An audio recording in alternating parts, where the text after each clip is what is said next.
Olá, caros amigos, continuando as dicas de Buenos Aires. Uma pergunta que sempre me fazem é por que eu prefiro Aeroparque ao invés de Ezeiza. Bom, há uma diferença grande, a distância. O Aeroparque fica no centro de Buenos Aires, no centro, na região próximo do centro de Buenos Aires. Você consegue se deslocar com facilidade, o custo desse deslocamento é relativamente baixo. Ezeiza fica quase a 1 hora, Ezeiza é uma outra cidade aqui na Grande Buenos Aires. Você acaba demorando 1 hora de deslocamento e o custo do deslocamento é de 3 vezes maior que o do Aeroparque até o centro. Então, em termos de benefício de valor, o Aeroparque é muito mais fácil. Um aeroporto menor você se desloca com mais facilidade e eu vejo bastante vantagem nisso.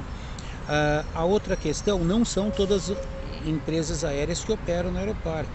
Normalmente a empresa que opera lá é Aerolíneas Argentinas.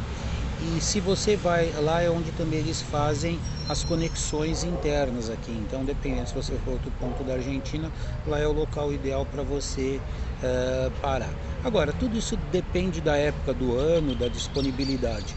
Já no aeroporto de Ezeiza, nós temos muito aqueles voos vindos também da Europa, várias companhias aéreas, e aquele trecho final, São Paulo, Buenos Aires, principalmente, acabam sendo mais confortáveis que os voos da Aerolíneas Argentinas. O Aeroparque é um aeroporto bem pequeno, bem menor em relação a Ezeiza, então tem toda essa diferença em relação a um aeroporto maior ou menor. Outra dica, onde ficar em Buenos Aires?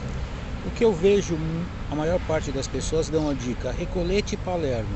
Não há dúvida, em termos de qualidade do local, do espaço, Recoleta e Palermo ganham do microcentro, do centro ou dessa região mais central de Buenos Aires. Eu continuo preferindo a região central, pela facilidade do deslocamento, estações de metrô a cada esquina, você consegue num circuito de um lado que você vai visitar Praça de Maio, volta para cá, vai para Correntes, vai para o Obelisco, uma quantidade enorme de restaurantes, opções, cinema, teatro, tudo nós encontramos com mais facilidade no centro. Eu ainda prefiro a região central, não precisa ser exatamente bem naquele microcentro, pode ser um pouquinho mais do lado, e aí você, bem localizado, facilita bastante a sua estadia aqui em Buenos Aires. E por último, as pizzarias.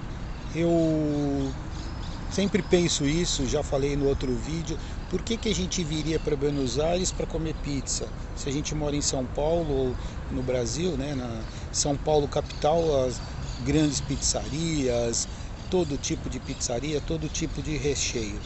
A Argentina tem uma outra característica, né? Tem muito imigrante italiano aqui, descendentes de italiano, então as pizzarias são tradicionais. Trabalho com uma pizza diferente da nossa, aquela nossa massa fina. Aqui eles trabalham com uma pizza um pouquinho mais alta, um pedaço equivale a 2, se considerar a pizza de São Paulo, e eles não têm aquele defeito, vício que nós temos de cada vez fazer bordas maiores, com a ideia de fazer recheada, colocar catupiry, cheddar, o que seja, você acaba metade da pizza sendo a borda. Aqui não, as pizzas normalmente elas são cobertas até, não tem essa borda do jeito que nós temos aqui. E é uma pizza mais alta. Tem grandes pizzarias, tem um vídeo específico que eu estou falando das pizzarias de Buenos Aires, não vou citar nenhuma aqui agora, mas é uma boa opção e uma opção barata também. Tanto as pizzarias quanto as massas, né, pensando ainda na culinária italiana, aqui na Argentina você encontra bastante opções. E o churrasco vamos falar no próximo vídeo. Obrigado.